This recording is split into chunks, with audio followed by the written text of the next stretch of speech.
Olá, paz seja convosco. Continuando com o seminário, quebrando maldições, vestindo a armadura. Tema 9. A armadura de Deus em ação, Efésios 6.13 a 6.17, verdade, justiça, evangelho, fé, salvação, palavra. O objetivo primordial deste seminário é levar o soldado de Cristo da teoria à prática diária da batalha espiritual, através da análise minuciosa e da aplicação da armadura de Deus, conforme detalhada em Efésios 6.13 a 6.17. Depois de entender a natureza do inimigo, tema 5, a importância do bordão, tema 6, e o alvo nos relacionamentos, tema 8, é imperativo que o crente saiba como se revestir das provisões do general para resistir no dia mau e permanecer inabalável. A armadura de Deus é a totalidade das provisões de Cristo para a defesa e o ataque do seu soldado. É vital compreender que esta armadura não é opcional. O apóstolo Paulo utiliza um imperativo, revesti-vos de toda a armadura de Deus, para poderdes estar firmes contra as ciladas do diabo, Efésios 6.11. O propósito da armadura é claro, a resistência no dia mau. Este dia mau não é apenas um evento futuro, mas cada momento de intensa pressão, tentação ou ataque espiritual no cotidiano. A batalha espiritual não pode ser vencida com a força humana, a inteligência ou a autoconfiança. A armadura é dita de Deus, o que implica que ela é de origem divina e só pode ser vestida pela fé e em obediência à palavra. Cada uma das 6 peças descritas possui uma função específica e representa uma verdade fundamental da nossa salvação e vida em Cristo. Primeiro, o cinto é a verdade que sustenta a integridade. Segundo, a couraça é a justiça que protege o coração. Terceiro, os calçados são a preparação do evangelho da paz que garante a estabilidade. Quarto, o escudo é a fé que extingue os dardos inflamados do maligno. Quinto, o capacete é a salvação que guarda a mente. Sexto, a espada é o Espírito, que é a palavra de Deus, a única arma ofensiva. O general não nos enviou para a guerra desarmados. O fracasso de muitos cristãos na batalha espiritual não reside na falta de poder de Deus, mas na negligência em se revestir ativamente das verdades que lhes foram outorgadas. A aplicação prática é a essência deste tema. É preciso entender que vestir a armadura espiritualmente é um ato de disciplina e fé diárias. É um ato de meditação, confissão e obediência, onde o soldado conscientemente declara e vive as verdades representadas por cada peça. O crente deve sair deste seminário com o conhecimento exato de como se cingir com a verdade e empunhar a palavra, transformando a teoria da armadura em uma realidade viva e operacional. A vida cristã vitoriosa é a vida do soldado que está totalmente vestido e pronto para a ação. O primeiro passo estabelece o fundamento da batalha espiritual, a ordem imperativa do general para que o soldado se revista da armadura. O apóstolo Paulo não sugere, mas comanda, portanto, tomai toda a armadura de Deus, para que possais resistir no dia mau e, havendo feito tudo, ficar firmes, Efésios 6.13. A armadura não é um equipamento opcional para os crentes mais espirituais, ela é a provisão essencial para a sobrevivência de todo soldado no campo de batalha. O propósito central desta armadura é a resistência no dia mau. Este dia mau não se restringe a um único evento apocalíptico, mas engloba cada período de intensa pressão, tentação ou ataque espiritual que o inimigo lança contra o crente. Pode ser uma crise de saúde, um conflito financeiro, uma tentação avassaladora ou uma onda de dúvida destrutiva. O soldado de Cristo é avisado de que estes dias virão, e a única forma de resistir sem sucumbir é estando completamente revestido. A armadura é dita de Deus, o que sublinha a sua origem e natureza. Ela não pode ser fabricada pela força de vontade humana, pela religiosidade ou pela inteligência. Ela é composta pelas virtudes e provisões de Cristo. O general espera que seu soldado reconheça a sua total incapacidade de lutar sozinho. O verbo tomar exige uma ação deliberada e ativa do crente. É um ato de fé diário, onde o soldado conscientemente escolhe e veste a provisão que lhe foi dada, recusando-se a lutar com a própria armadura carnal. A promessa que acompanha esta ordem é a firmeza, havendo feito tudo, ficar firmes. A vitória na batalha espiritual para o crente não é definida por avanços audaciosos, embora eles existam, mas primariamente pela capacidade de manter a posição e não ceder terreno ao inimigo. A armadura garante que, mesmo sob o fogo mais intenso do general adversário, o soldado não será derrubado, pois está ancorado na verdade, na justiça e na salvação que vem de Deus. A falha de muitos cristãos em resistir reside, portanto, na negligência em tomar esta armadura completa. O segundo passo inicia a análise das peças da armadura com o cinto da verdade, a primeira peça essencial. A ordem de Paulo é: estai, pois, firmes, cingindo-vos com a verdade, Efésios 6:14a. No contexto do soldado romano, o cinto era fundamental, ele segurava a túnica solta para permitir a livre movimentação, sustentava as outras peças da armadura, como a espada, e dava suporte à região lombar para o esforço da batalha. O cinto da verdade, espiritualmente, representa a integridade, a sinceridade e a fidelidade do crente à palavra de Deus. A verdade aqui tem um sentido duplo e inseparável. Primeiro, a verdade objetiva, doutrinária é o Evangelho de Jesus Cristo, a palavra de Deus, tema 7. Esta é a âncora inegociável que impede o crente de ser levado por ventos de doutrina e mentiras do inimigo. Segundo, a verdade subjetiva, prática é a integridade de vida. Um crente não pode lutar uma batalha espiritual contra o pai da mentira se a sua própria vida estiver marcada pela falsidade, pela hipocrisia e pela falta de sinceridade. O cinto é a primeira peça porque ele sustenta todas as outras. Se o cinto da verdade estiver frouxo ou ausente, a couraça da justiça ficará desequilibrada, o escudeiro da fé não terá base para a luta e o soldado não conseguirá manejar a espada com eficácia. A mentira, a autoilusão ou a vida dupla são a dissolução da armadura. O ataque do inimigo começa sempre com a semeadura da dúvida e da mentira, Gênesis 3:1. O crente resiste a este ataque cingindo-se com a verdade, um ato consciente de se submeter à palavra de Deus e de viver em transparência e honestidade. O general espera que seu soldado seja um amante e praticante da verdade. O cinto da verdade é a certeza de que a nossa luta está ancorada na realidade de Deus, e não nas ilusões ou nas falsidades da carne ou do mundo. Viver a verdade é a fundação da vitória. O terceiro passo apresenta a peça vital de proteção, a couraça da justiça. O soldado é instruído a revestir-se vestindo a couraça da justiça, Efésios 6:14b. A couraça protegia os órgãos vitais do soldado romano, especialmente o coração e os pulmões. Na batalha espiritual, a couraça protege o coração, o centro das emoções, da vontade e da vida espiritual, do crente. O inimigo, que é o acusador, Apocalipse 12:10, tem como alvo principal o coração, através de dardos de condenação e culpa. Esta justiça possui duas dimensões, ambas essenciais para a blindagem do coração. Primeiro, justiça imputada, posicional. Esta é a justiça de Cristo que é acreditada ao crente no momento da salvação. O soldado é blindado pela certeza de que foi justificado pela fé e que não há mais nenhuma condenação para aqueles que estão em Cristo Jesus, Romanos 8:1. Esta verdade anula imediatamente os ataques de culpa do inimigo. Segundo, justiça prática, comportamental é a santidade diária e a obediência contínua à palavra de Deus. A couraça, embora baseada na justiça de Cristo, é mantida firme pela nossa decisão de viver em retidão. O pecado não confessado ou a desobediência enfraquece a couraça, deixando o coração vulnerável a novos ataques. O crente deve estar continuamente ciente da sua justificação em Cristo. Quando o acusador lança um dardo inflamado dizendo: "Você não é bom o suficiente, Deus não te ama", o crente revestido responde: "Eu sou a justiça de Deus em Cristo", 2 Coríntios 5:21. A couraça da justiça é o antídoto contra a condenação. A luta contra o inimigo não pode ser travada por um soldado que se sente culpado, indigno e condenado. O soldado precisa da ousadia da fé, que só é possível quando ele descansa na perfeição da justiça de Cristo. Vestir a couraça da justiça é o ato de descansar na obra de Cristo e, a partir dessa certeza, viver uma vida de santidade prática para honrar o general.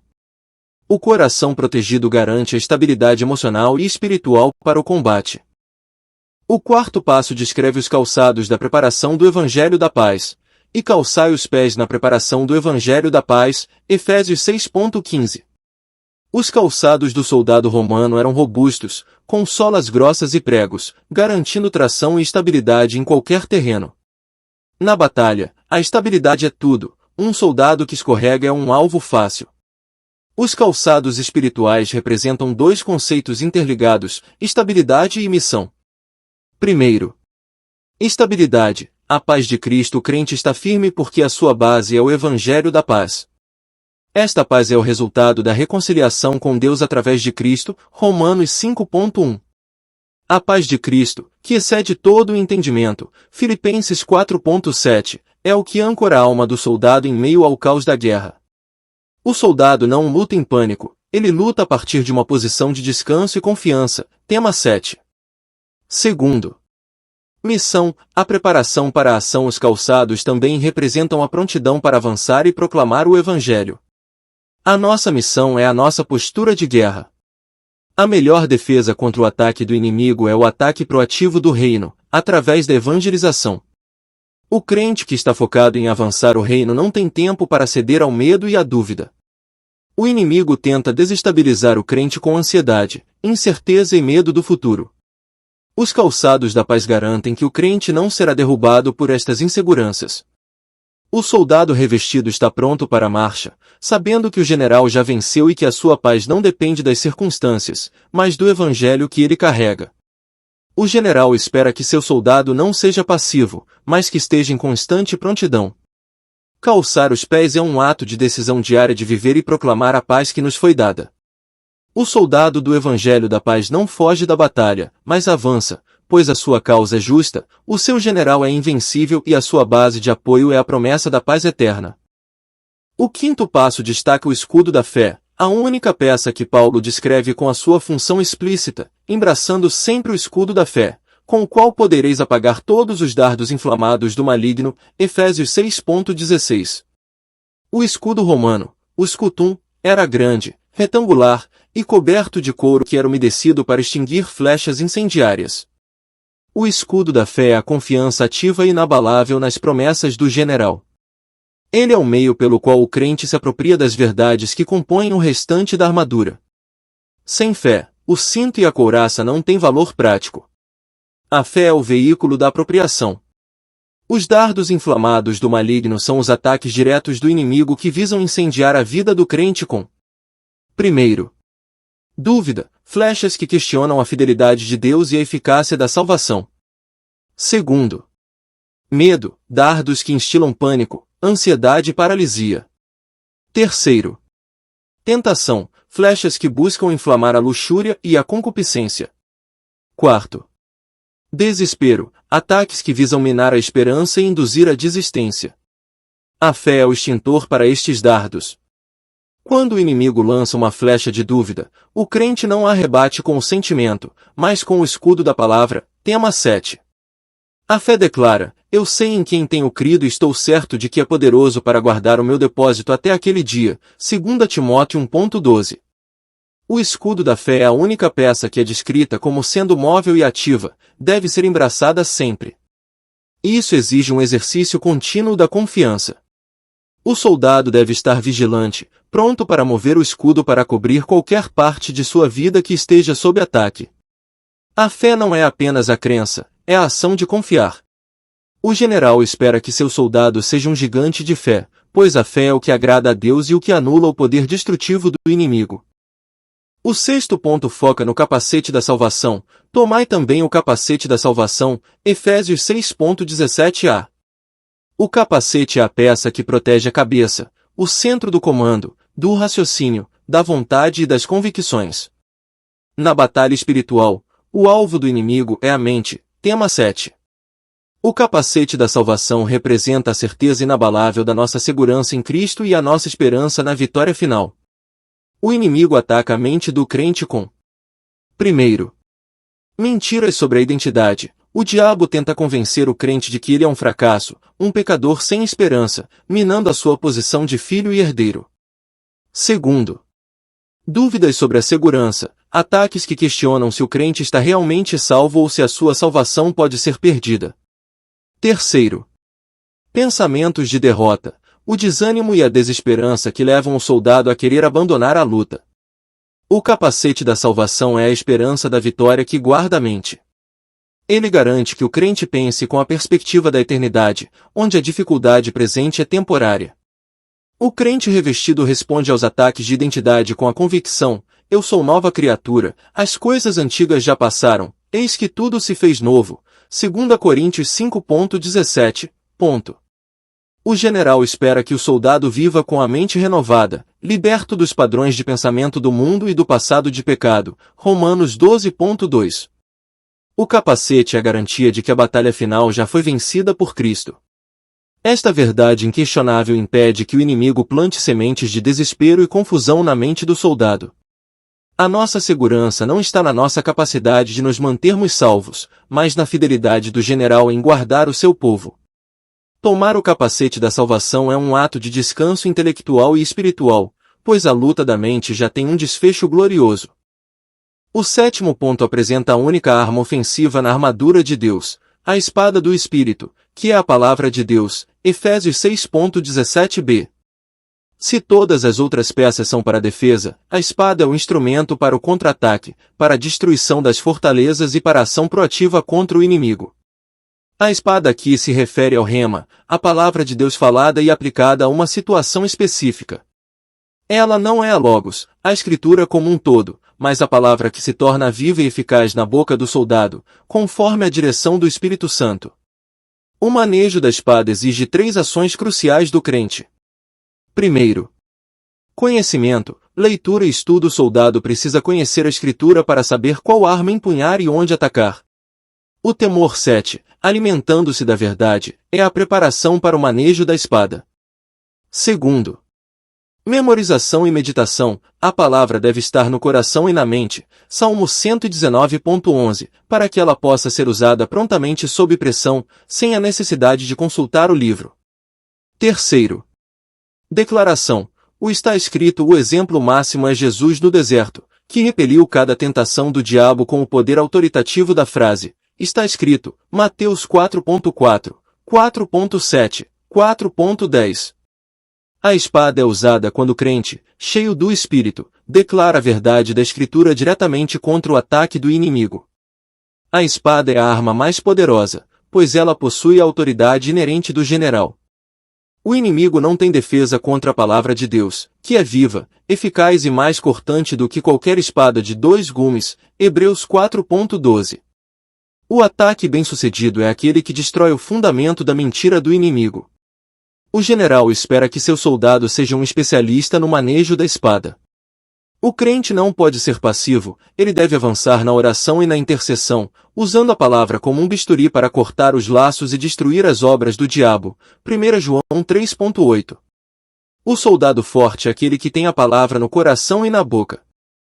O oitavo ponto tem a função de sintetizar a supremacia da palavra de Deus na batalha espiritual, destacando a sua função dupla como única ferramenta que é simultaneamente defesa e ataque. Esta dupla função sublinha a centralidade da Escritura na vida do soldado. A palavra de Deus atua como: primeiro, a palavra como defesa, peças passivas. Cinto da verdade. A palavra é a verdade que fundamenta a integridade da vida e sustenta todas as outras peças. Sem o alicerce da Escritura, a defesa desmorona. Couraça e capacete. A palavra provê a justificação e a salvação que blindam o coração e a mente do crente contra a condenação e o desespero. A segurança e a paz são produtos da verdade. Segundo, a palavra como ataque, peça ativa. Espada do Espírito. A palavra é o instrumento de guerra que permite ao crente tomar a iniciativa, desmascarar o inimigo e destruir as fortalezas do pensamento e da mentira. 2 Coríntios 10:4 a 10:5. A palavra é, portanto, o eixo central da armadura, a partir do qual todas as outras peças derivam o seu poder e a sua coerência. Um soldado que negligencia o cinto da verdade não terá estabilidade para usar a espada. O general espera que seu soldado não veja a palavra como um mero livro religioso, mas como um manual de estratégia, a fonte de nutrição e a única arma letal no confronto espiritual. A unidade funcional da palavra ensina que a batalha espiritual exige coerência. Não se pode usar a palavra como espada sem primeiro cingir-se com a palavra como cinto. O ataque externo só é eficaz quando a vida interna, a integridade, está alinhada com a verdade. A palavra de Deus é, em última análise, a manifestação da própria presença e autoridade do general. O crente que se satura da palavra se torna o canal através do qual a autoridade de Cristo é exercida sobre o domínio das trevas.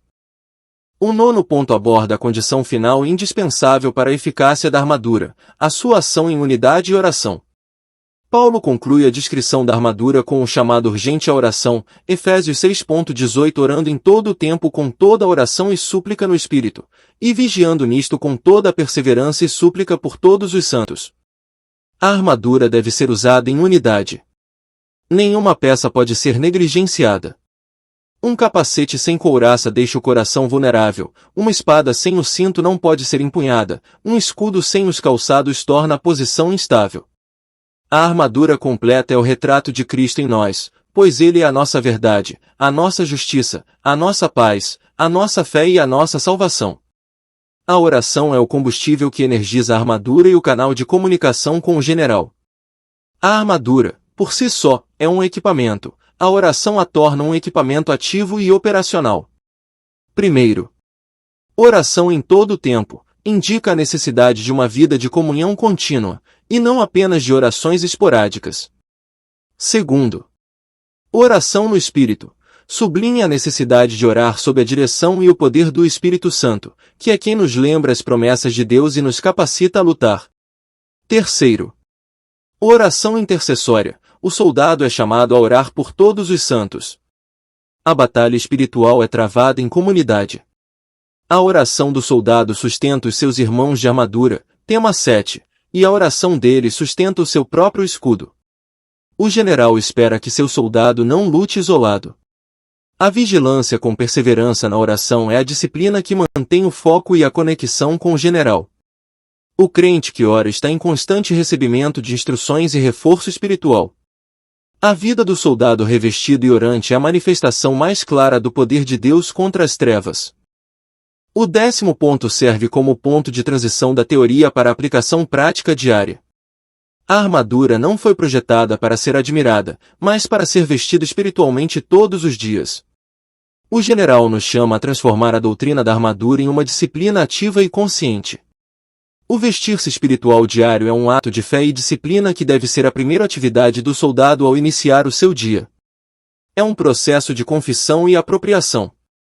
Primeiro, cingir-se com a verdade, iniciar o dia confessando a verdade de Deus sobre si mesmo e sobre as circunstâncias, rejeitando as mentiras da noite passada. É o compromisso com a integridade do dia que se inicia. Segundo, vestir a couraça. Descansar ativamente na justiça de Cristo, declarando, eu não sou condenado, sou aceito no amado. Isso blinda o coração contra a culpa antes que o inimigo lance o primeiro dardo. Terceiro, calçar os pés, reafirmar a prontidão para avançar, lembrando-se da missão de levar o evangelho da paz e recusando-se a ceder ao medo ou à incerteza. Quarto, tomar o escudo e o capacete, afirmar a fé nas promessas e a esperança da salvação, protegendo o coração e a mente de ataques de dúvida. Quinto, empunhar a espada, meditar em um versículo-chave do dia, o rema, orando para que o Espírito Santo use como espada contra qualquer tentação ou cilada. Este revestir-se é um compromisso consciente de viver sob a provisão do general. O general espera que seu soldado não seja pego de surpresa. O fracasso de muitos é que eles tentam vestir a armadura somente depois que o ataque começou. A prontidão para o combate é a marca do soldado vitorioso. A armadura de Deus é um dom, mas exige o nosso esforço para tomá-la. O soldado deve sair deste seminário com o plano de fazer do revestir-se diário um ato de adoração e uma fundação inegociável para a vitória. A vida cristã é uma guerra, e a única forma de vencê-la é lutando com as armas e o equipamento que o general Jesus Cristo nos providenciou. O tema 9 nos levou ao ponto culminante da estratégia de defesa e ataque do soldado de Cristo, a armadura de Deus em ação. A conclusão é que a vida cristã vitoriosa não é um acidente, é o resultado da obediência intencional ao general em tomar toda a armadura, conforme ordenado em Efésios 6:13. A negligência em qualquer uma das peças coloca o crente em grave risco de ser ferido no dia mau. O primeiro ponto de reforço é que a armadura é passiva e ativa simultaneamente. Peças como o capacete da salvação e a couraça da justiça são verdades passivas que devem ser aceitas pela fé. Já fomos salvos e justificados. Já o cinto da verdade, o escudo da fé e a espada do Espírito são armas ativas que exigem ação e disciplina do crente, praticar a verdade, exercer a fé e manejar a palavra. A vitória reside na harmonia destas 6 peças. O segundo ponto crucial é a prioridade da verdade. O cinto da verdade é a primeira peça mencionada, sublinhando que a integridade e a base bíblica são o suporte de toda a guerra. Se o crente não ama e não pratica a verdade, a sua justiça será questionável, a sua fé será vacilante e a sua mente estará vulnerável. A verdade é o cimento que une todas as proteções. O terceiro ponto é o reconhecimento da espada do Espírito como a única arma ofensiva. A nossa maior capacidade de ataque não é a nossa força, mas a autoridade inerente da palavra de Deus. O inimigo não tem defesa contra o está escrito falado com autoridade e fé. Isso exige do soldado um compromisso profundo com o conhecimento e a memorização da Escritura, para que a espada esteja sempre afiada e a mão, tema 7. Finalmente, a armadura não pode ser vestida fora do contexto da comunhão e da oração. A exortação para orar em todo o tempo com toda oração e súplica no Espírito, Efésios 6:18, é o combustível que move a armadura. O soldado que ora está em constante comunicação com o general, recebendo instruções e reforço. A nossa conclusão final é que o soldado de Cristo deve fazer do revestir-se diário da armadura um ato de adoração, disciplina e compromisso com a vitória. O general nos deu a provisão, cabe a nós a obediência para usá-la e, assim, permanecermos firmes, tendo feito tudo, no dia mau. Oremos. Senhor Deus, general dos exércitos, Pai de amor e provedor de toda a vitória, elevamos a Ti a nossa voz em gratidão pela Tua imensa graça que nos providenciou a armadura de Deus. Reconhecemos que, sem esta provisão divina, seríamos indefesos contra as ciladas e as hostes espirituais da maldade, Efésios 6:11 a 6:12. Em nome de Jesus Cristo, clamamos por capacitação para tomar toda a armadura ativamente em nossa vida diária. Primeiro, clamamos pelo cinto da verdade. Cinge-nos com a Tua palavra, Senhor, para que a nossa vida seja de integridade e sinceridade inabaláveis. Que toda a mentira do inimigo e toda a hipocrisia em nossos corações sejam desmascaradas pela luz da Tua verdade, para que toda a nossa armadura permaneça firme. Segundo, vestimos, agora, a couraça da justiça. Oramos para que a certeza da justiça de Cristo imputada pela fé proteja o nosso coração de toda a condenação e culpa lançada pelo acusador. Fortalece a nossa vida com a justiça prática, a obediência diária, para que o inimigo não encontre brecha em nosso comportamento. Terceiro, calçamos os calçados da preparação do Evangelho da Paz. Oramos para que a certeza da paz de Cristo nos dê estabilidade no meio da tempestade. Que estejamos prontos a avançar e a pregar o Evangelho, pois a nossa missão é a nossa postura de guerra, e o nosso campo é o mundo. Quarto, erguemos o escudo da fé. Senhor, aumenta a nossa fé para que possamos extinguir todos os dardos inflamados do maligno, Efésios 6:16. Que o medo, a dúvida e o desespero sejam repelidos pela nossa confiança inabalável nas Tuas promessas e na Tua fidelidade. Ajuda-nos a viver pela fé, e não pelo que vemos. Quinto, colocamos o capacete da salvação. Oramos para que a certeza da nossa salvação em Cristo guarde a nossa mente de todo pensamento de derrota, confusão ou dúvida quanto à nossa identidade e à nossa segurança eterna. Que a nossa mente esteja centrada na esperança da glória e na verdade de que somos Teus. Sexto, empunhamos a espada do Espírito, que é a palavra de Deus, Efésios 6:17. Oramos por fome e sede pela Tua palavra. Que a Tua Escritura esteja em nossa mente e em nossa boca, para que possamos declarar o está escrito com autoridade e poder, destruindo toda a fortaleza e todo o sofisma que se levanta contra o conhecimento de Deus. Senhor, une-nos em oração em todo o tempo, Efésios 6:18. Que a oração seja o elo que nos mantém conectados a Ti e que torna esta armadura ativa e eficaz. Dá-nos a graça de permanecermos firmes, tendo feito tudo, no dia mau. Em nome de Jesus Cristo. Amém.